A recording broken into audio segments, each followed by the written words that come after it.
है झूठों की महफिल में सच्चे आने लगे, आशिकों की महफिल में बच्चे आने लगे, लड़कियों को वहम हो गया, खूबसूरती बढ़ गई। हकीकत ये है मोबाइलों में अब कैमरे अच्छे आने लगे। ऐसे ही शेर शायरी गाने लटके झटके सुनते रहो बस।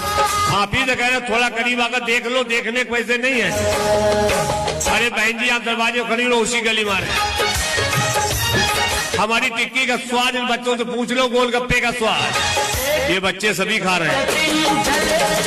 ये रामलाल सामलाल चुन्ना मुन्ना दयाल दीनदयाल कल्लू मल्लू जितेंद्र धर्मेंद्र सुमन करण मंजू संजू सीता गीता नीता सुनीता सीमा मीना बीना चीना चुन्नी मुन्नी सब बच्चे आलू की टिक्की और गोलगप्पे खा रहे हैं।